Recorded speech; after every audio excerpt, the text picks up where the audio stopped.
के second part में पढ़ेंगे ऑपरेशन ऑन सेट्स। अपन ने सेट्स का इंट्रोडक्शन पढ़ लिया था, ठीक है ना। सेट्स की डेफिनेशन पढ़ी थी, टाइप्स ऑफ सेट पढ़े थे, इंटरवल क्या होती है, यूनिवर्सल सेट क्या होता है। आज अपना जो टॉपिक है वो ऑपरेशन ऑन सेट्स, कि अगर दो सेट्स में किस तरह से उनका यूनियन करते हैं, प्लस माइनस कैसे करते हैं, यूनियन कैसे लेते हैं, इंटरसेक्शन किस तरह से लेते हैं, और इसकी कुछ प्रॉपर्टीज के बारे में अपन आज डिस्कस करेंगे। अब ऑपरेशन में सबसे पहले आता है union, union of sets. Union को अपन इस सिंबल से डिफाइन करते हैं, ठीक है ना। अब मान लो अगर अपने पास एक सेट है, A इज इक्वल टू 1 2 3 है और B is equal to suppose 3 4 5 है। ए यूनियन, यूनियन का मतलब हमें प्लस करना है, यानी हमें इन दोनों को मिला देना है, मिला करके एक सेट बनाना है, ठीक है। उसको क्या कहते हैं अपन, यूनियन कहते हैं। तो हमें यहाँ पे ए यूनियन बी करना है, ए यूनियन बी, इस तरह से अपन डिफाइन करेंगे। ए यूनियन बी का मतलब ए प्लस बी, यानी इन दोनों को मिला करके एक सेट बनाना है। तो यूनियन की वैल्यू क्या हो जाएगी, देखो इन दोनों एलिमेंट को आप मिला दो, तो 1 2 3, इसमें तो 1 2 3 है, और यहाँ देखो 3 4 5 है, तो 3 रिपीट नहीं लिखना है, 4 और 5 हो गए, ठीक है ना। 3 कॉमन है तो उसको एक ही बार लिखो, तो 1 2 3 इसके भी आ गए और 3 4 5 इसके एलिमेंट भी इसके अंदर आ गए। तो ये हो गया अपना ए यूनियन बी। अब इसमें कुछ प्रॉपर्टीज हैं। पहली कि अगर ए यूनियन ए करेंगे तो क्या आएगा, ए ही आएगा। अगर दो सेम है, जैसे ये ए है तो यहाँ पे ए 1 2 3 है, तो ए यूनियन ए में ए को मिलाओगे तो वापस ये ए ही आएगा। सेकंड होता है ए यूनियन यूनिवर्सल, ये यूनिवर्सल है, इज इक्वल टू यूनिवर्सल होगा।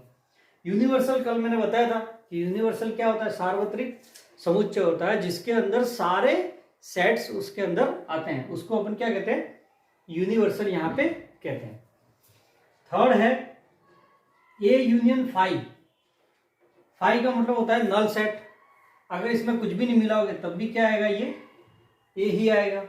अब मान लो कि A is subset of B, A जो है वो बी का सबसेट है, ठीक है, and C is also subset of B. अगर ए जो है वो बी का सबसेट है, यानी ए के एलिमेंट बी के अंदर आ गए, सी इज सबसेट ऑफ बी, यानी सी के एलिमेंट भी बी में आ रहे हैं। तो जब इन दोनों का यूनियन करेंगे, ए प्लस बी, यानी A union C is also subset of B, ठीक है ना। कि अगर इन ए यूनियन बी कर दिया अपन ने, तो इन दोनों को जब मिलाएंगे तो वो भी बी का सबसेट होगा। फॉर एग्जांपल अपन समझ सकते हैं कि जैसे यहाँ पे है बी, मान लो 1 2 3 4 5 लिया अपन ने। अब यहाँ पे ए ले लिया अपन ने 1 2, बी लिया है अपन ने 3 4, सॉरी सी लिया है अपन ने 3 4, ठीक है। अब देखो यहाँ पे ए जो है वो बी का सबसेट है, बिकॉज ए के एलिमेंट बी के अंदर आ रहे हैं, और C is also subset of B, क्योंकि 3 4 इसके अंदर भी आ रहा है। अब ए यूनियन सी करो इस फॉर्मूले के अकॉर्डिंग, ए यूनियन सी क्या होगा। अब यहाँ पे ए और सी को अगर मिला है तो क्या बनेगा, ये 1 2 3 4 बनता है, और 1 2 3 4 is also subset of B. B देखो आप यहाँ पे 1 2 3 4 इसके अंदर आ रहा है। तो ये कुछ इसकी प्रॉपर्टी है, उसके बारे में अपन डिस्कस करते हैं। एक तो ये प्रॉपर्टी हो गई। कुछ लॉ भी होते हैं, जैसे इसमें कम्यूटेटिव लॉ, एसोसिएटिव लॉ भी इसमें अप्लाई होता है। कम्यूटेटिव लॉ कैसे, अगर if A union B equal to B union A होता है, ठीक है ना। ए को बी में मिलाओ या बी में ए को मिलाओ, वो एक ही बात है। तो ये हो गया कम्यूटेटिव लॉ, इसमें अप्लाई होता है। दूसरा होता है associative, A union B union C is equal to A union B union C. मतलब पहले हमें बी यूनियन करना है, फिर इसको ए के साथ हमें मिलाना है। और यहाँ पे ए यूनियन बी पहले करना है, फिर इसको सी में मिलाना है। दोनों की वैल्यू क्या होगी, सेम होगी, ठीक है। वेन डायग्राम क्या होता है, जैसे वेन, इसको अगर वेन डायग्राम से समझना है तो अपन ऐसे समझ सकते हैं कि मान लो ये यू है, ये यूनिवर्सल है, ठीक है। इसके अंदर दो सेट है, एक तो ये सेट हो गया ए, ठीक है। दूसरा सेट अपन ने यू लिखा है बी, इस तरह से। तो ये ए और बी यूनियन के अंदर से दो सेट है, ठीक है, यूनियन के अंदर से। अब यहां पे ये पोर्शन क्या हुआ, ये पोर्शन जो है वो कॉमन पोर्शन है। कॉमन का मतलब ऐसे एलिमेंट जो ए के अंदर भी है और बी के अंदर भी है। मान लो अपने पास सेट ए है 1 2 3 4 एंड बी सेट है अपने पास 3 4 5 6, ठीक है। और यूनियन में मान लेता हूं नेचुरल नंबर का, ऑल नेचुरल नंबर्स, यानी ये भी देखो ये यूनियन हो गया पूरे नेचुरल नंबर 1 से स्टार्ट होते हैं, उसके अंदर ही सेट बना ए और बी, ठीक है। अब अपन इसको वेन डायग्राम में अगर डिफाइन करना है तो कैसे अपन डिफाइन कर सकते हैं, यहां से आप समझ सकते हो। देखो ये पूरा जो पोर्शन है, ये पूरा ये पार्ट और ये पार्ट मिला के ए यूनियन बी बनता है, ये ए यूनियन बी बनता है। और ये जो बीच वाला पार्ट है वो बनता है ए इंटरसेक्शन बी, जिसके बारे में अपन आगे पढ़ेंगे। इंटरसेक्शन का मतलब ये होता है कि दोनों में कॉमन, ठीक है ना। अब इसको यहां पे इनको हमें वेन डायग्राम में लिखना है, तो अपन कैसे लिखेंगे, देखो यहां पे पहले तो इन दोनों में जो कॉमन है, कॉमन क्या है, देखो ए और बी में 3 4 और 3 4 कॉमन है, तो वो कॉमन एरिया में लिख दो, यहाँ पे 3 4 लिख दो, बिकॉज ये सर्कल वाला पोर्शन है, 3 4 इसमें भी काउंट हो जाएगा और इसमें भी काउंट हो जाएगा, बिकॉज इस सर्कल के अंदर भी 3 4 इस सर्कल के अंदर भी 3 4 आ रहा है। अब यहां क्या करेंगे, देखो इसके रेस्ट एलिमेंट क्या बचे 1 2, तो यहां पे लिख दो 1 2। इसके रेस्ट एलिमेंट क्या बचे 5 6, तो यहां पे हो जाएगा 5 और 6। अब आप देख सकते हो कि ए के अंदर देखो ये ए का जो सर्कल है उसमें 1 2 3 4 आ रहा है, ठीक है। और जो ये बी का सर्कल है, ये बी का सर्कल है, उसमें भी क्या आ रहा है 3 4 5 6, जो कि यहाँ पे है। अब आपको आप आसानी से वेन डायग्राम से भी इसको समझ सकते हो। ए यूनियन बी का मतलब ये पूरा दोनों सर्कल में जितने भी एलिमेंट है वो ए यूनियन बी हो गया, और ए इंटरसेक्शन बी यानी ये वाला पोर्शन, ये जो कॉमन पोर्शन उसके अंदर क्या है 3 और 4 है, तो वो ए इंटरसेक्शन बी होता है। उसको अपन आगे देखते हैं। इंटरसेक्शन की कुछ प्रॉपर्टी अपन पढ़ेंगे कि इंटरसेक्शन ऑफ सेट क्या होता है, ठीक है ना। आगे अपन पढ़ते हैं इंटरसेक्शन का सेट। तो यहां पे मैं लिख देता हूं इंटरसेक्शन। सेकंड, इंटरसेक्शन को अपन इस तरह से डिफाइन करते हैं, ठीक है। यूनियन में इस तरह से लिखना है, इसमें इसका जो सिंबल होता है, ठीक है ना, वो उल्टा यू होता है। तो अभी मैंने बताया आपको a is equal to let 1 2 3 4 and b is equal to 3 4 5 6, means a intersection b is equal to जो कॉमन है, मीन्स ऐसा एलिमेंट ढूंढने जो आपको ए में भी हो और बी में भी हो, कॉमन एलिमेंट जो है वो इसका आंसर हो जाएगा। कॉमन एलिमेंट कौन कौन से 3 4 देखो यहाँ पे भी है, 3 4 यहाँ पे भी है, तो A intersection B is equal to 3 4 हो गया, ठीक है।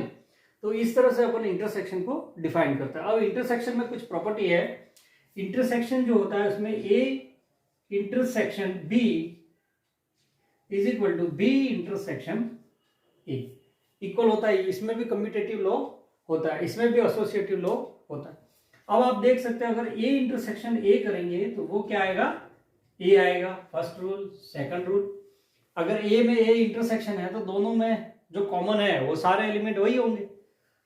थर्ड है, अगर ए इंटरसेक्शन फाई करें अपन, फाई को अपन कहते हैं नल सेट, तो इसका जो इंटरसेक्शन होगा वो फाई होगा। अगर यहाँ पे यूनियन होता, A union 5 is equal to तो ए, लेकिन A intersection 5 is equal to A, sorry 5, ठीक है ना। अब इसमें एसोसिएटिव लॉ भी अपन लगा सकते हैं कि A intersection B intersection C equals A intersection B intersection C, ठीक है ना।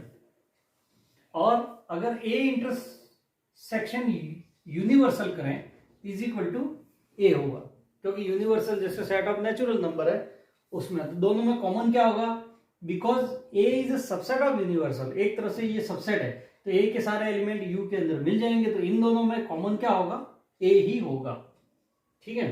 अब if A is subset of B, अगर ए बी का सबसेट है, ठीक है ना, यानी ए के एलिमेंट सारे अगर बी के अंदर है, तब A intersection B is equal to क्या होगा, ए होगा, ठीक है ना। अगर इफ ये कंडीशन है कि अगर A is subset of B, ठीक है ना, तो A intersection B is equal to क्या होगा, ए ही होगा, है ना। जैसे इसको अपन एग्जांपल से समझ सकते हैं कि ए बराबर, मान लो कि ए इज इक्वल टू 1 2 है और बी इज इक्वल टू 1 2 3 है। यहाँ पे क्लियरली दिख रहा है हमें कि ए सबसेट ऑफ बी है, means A is subset of B, implies अगर ए इंटरसेक्शन बी करोगे आप, इन दोनों में कॉमन क्या है 1 2 ए, तो 1 2 क्या है सेट ए है, मीन्स ये आ गया A intersection B is equal to A आ गया। ठीक है। अब अगर मान लो कभी कभी क्या होता है कि कॉमन हो ही ना, जैसे ए है 1 2 3 एंड बी है 4 5 6। अब यहां अगर आप इसमें ए इंटरसेक्शन बी निकालोगे तो क्या आंसर आएगा। अब यहाँ पे कुछ भी इन दोनों में कॉमन एलिमेंट है ही नहीं, because A is equal to 1 2 3 और बी इज इक्वल टू 4 5 6 है। तो ए इंटरसेक्शन बी यहाँ पे कोई भी एलिमेंट कॉमन नहीं है, तो उस केस में A intersection B is equal to आपको क्या लिखना है 5, बिकॉज ये ब्लैंक होगा, नल सेट हो जाएगा इस तरह से, इसके अंदर कोई भी एलिमेंट नहीं है। और अपन लेते हैं third, difference of set. Difference of set, set का अपन डिफरेंस कैसे निकालें, यानी अंतर। ठीक है, समुच्चयों का अंतर, इसको अपन माइनस से रिप्रेजेंट करते हैं। अगर a माइनस बी करना है तो वो अपन कैसे करें। सपोज यहाँ पे a अपने पास है 1 2 3 एंड 4, b अपने पास है 3 एंड 4, तो a minus B is equal to क्या होगा। तो a माइनस बी करना है, इसका मतलब a में से b के एलिमेंट जो है वो निकाल देने आपको। ठीक है ना, जैसे ये a है तो a माइनस बी, यानी a में से हमें b के एलिमेंट माइनस करने हैं। b के एलिमेंट 3 4 है, तो 3 4 को हमें नहीं लिखना है, बचेगा क्या 1 2, तो इसका आंसर होगा 1 एंड 2।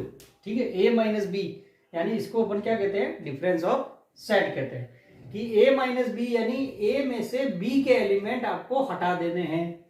तो a में से b के एलिमेंट कौन से 3 4 है, उसको हटा दो, तो जो बाकी बचा वो आ जाएगा आपके a माइनस बी आ जाएगा।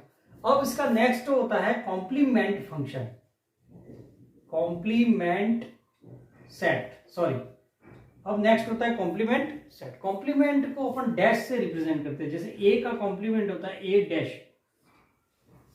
अब इसका मतलब क्या होता है, कॉम्प्लीमेंट का मतलब ये होता है कि ए के अलावा उसको अपन ए डैश कहते हैं। जैसे अगर ए डैश निकालना है तो ए डैश का जनरली फॉर्मूला होता है यू माइनस ए।